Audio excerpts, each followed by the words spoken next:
अंधेरी की बात बड़े प्यार से कहूँगा। आज मुझे बहुत आनंद आता है और मैं आपसे भी कहना चाहता हूँ, अध्यात्म जगत का एक मैथमेटिक्स समझ लो, 4 अनुष्ठान में पहले नंबर का अनुष्ठान भय का नहीं है, प्रेम का है।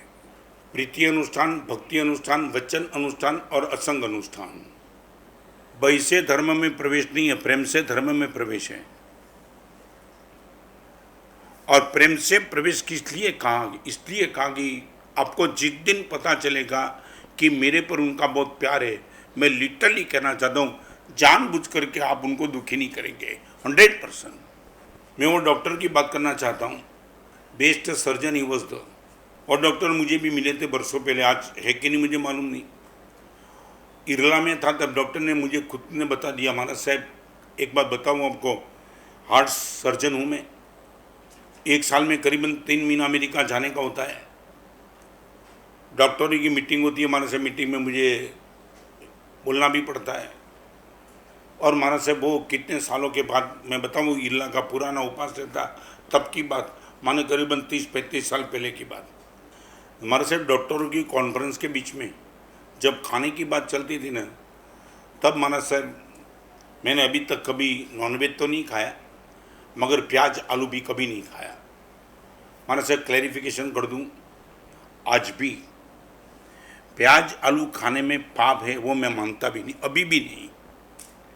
और फिर भी महाराज साहब मैंने 100% नहीं खाया। मैंने बोला डॉक्टर साहब समझ में नहीं आता है कैसे। बस महाराज साहब वही बताना चाहता हूँ, बरसों पहले साइन हॉस्टल में रहता था। हॉस्टल की छुट्टी में एक दिन घर पे आया, तब मम्मी को कहा, मम्मी कल पहली बार होटल में गया, तुझे पूछे भी ना। फिर अब तक जिंदगी में घर में खाने का मौका नहीं मिला था, मित्र ने बहुत आग्रह किया इसलिए आलू वड़ा खा लिया।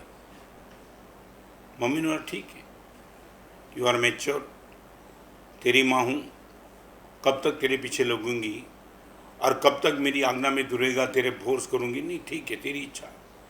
आपने किसी पर प्यार किया तो इस प्यार को देख लेना इस एग्जाम्पल से।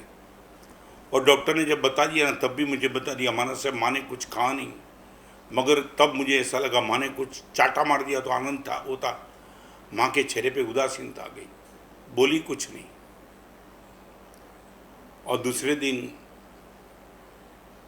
माना से सुबह ब्रेकफास्ट में मैं माँ के साथ ही बैठता था, माँ नहीं आई। मैं बुलाने के लिए गया, माँ सामयिक में बैठी थी।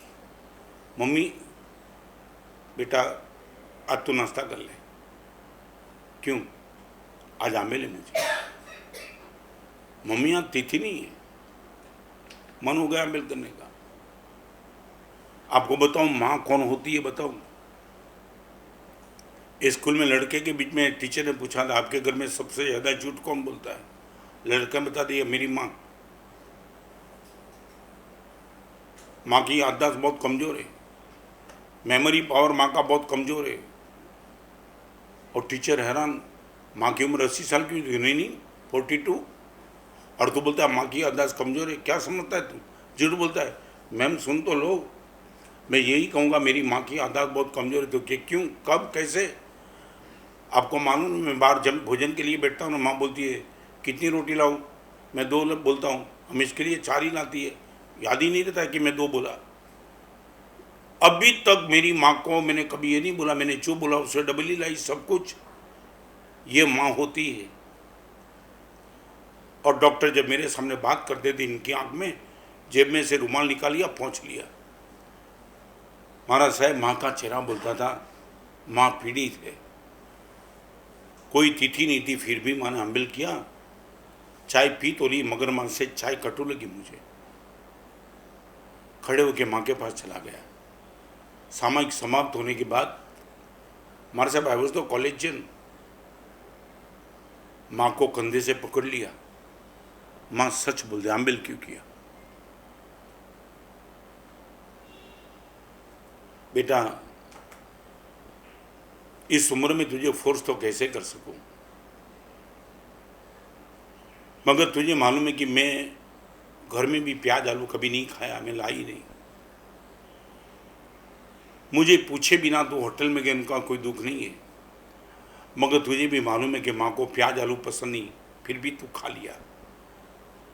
इस उम्र में कोई माँ अपने बेटे को फोर्स तो नहीं कर सकती है, मगर मेरी पीड़ा को शांत करने के लिए बेटा आंबेल का पचकान किया है। महाराज साहब, किसी ने 25 चाटा मार दिया होता तो इतनी पीड़ा नहीं होती, इतनी पीड़ा माँ को देख के हुई। जिस आपको मालूम है, जान का खतरा होने पर भी आपको जन्म देने का संसार में किसी एक ने काम किया, वो माँ है। आपकी डिलीवरी के समय में आपके पिताजी को जान का खतरा नहीं था, माँ को तो जान का खतरा था। उनके बीच में भी आपको उसने जन्म दिया। डॉक्टर बोलते हैं, माना साहब, दो बात थी, मैंने माँ को प्रॉमिस दिया, माँ एक बार गलती हो गई, जिंदगी में कभी नहीं होगी। माँ ने बोला, बेटे देखा, मेरा अमल मेरे लिए मैंने किया, तेरे लिए नहीं किया है। माँ तू चाहे कितना भी बोले, मगर मैंने प्याज आलू बड़ा खाया इसलिए तो क्या। हाँ, और गुरुदेव फिर मैं आपको बताना चाहता हूँ, जिंदगी भर तक चाहे अमेरिका में कितनी बार डॉक्टरों के बीच में गया, कभी प्याज आलू, डॉक्टरों ने मुझे पूछा, डॉक्टर साहब हार्ट स्पेशलिस्ट होने के बाद, साइंटिस्ट के क्षेत्र में प्रवेश करने के बाद अभी भी तुम्हें लगता है प्याज आलू नहीं खाना चाहिए? माना से वो फॉरेन के डॉक्टर की मीटिंग में बीच में इतना बोल दिया, देखो प्याज आलू खाने में पाप है कि नहीं मुझे मालूम नहीं, महावीर के वचन थे, मगर अभी तक वो मेरी श्रद्धा का सब्जेक्ट नहीं बना। फिर भी मैं कहना चाहूँगा, जिंदगी में कभी भी इस चीज़ को मैं स्पर्श नहीं करूँगा। तब डॉक्टर ने पूछा क्यों, तो कि दो कारण हैं। एक कारण है, माँ पर इतना प्यार है, मैं उनसे झूठ बोल नहीं सकता हूँ। यहाँ प्याज आलू खा लूँ और माँ मुझे पूछे कि बेटा अमेरिका में तूने क्या खाया था, और मैं ये नहीं कहूँगा मैंने प्याज आलू खा ही था। एक व्यक्ति पर मैंने प्रेम किया है, उसके साथ मैं झूठ तो कभी नहीं बोलूँगा। और यदि प्याज आलू खाने के बाद माँ पूछे बेटा तूने क्या खाया, और मैं बोल दूँ सच प्याज आलू खाया था, पीड़ा होगी और माँ फिर अमल कर सकती है। तो दो बात है, जिस पर मुझे प्यार है उनके साथ झूठ भी नहीं बोल सकता हूँ, और उनको मैं पीड़ा भी तो नहीं दे सकता हूँ। झूठ नहीं बोल सकता, इसलिए मैं प्याज आलू खाना नहीं चाहता हूँ। खाने के बाद बोलूँ तो पीड़ा होती है। ये मेरा माँ के प्रति प्रेम है। जहाँ प्रेम होता है वहाँ पीड़ा देने का मन 100% कभी नहीं होता है। आपने यदि गुरु को प्रेम किया हो, गुरु के वचन को प्रेम किया हो, आपके माता पिता को आपने प्रेम किया हो, आपके बेटे को आपने प्रेम किया हो,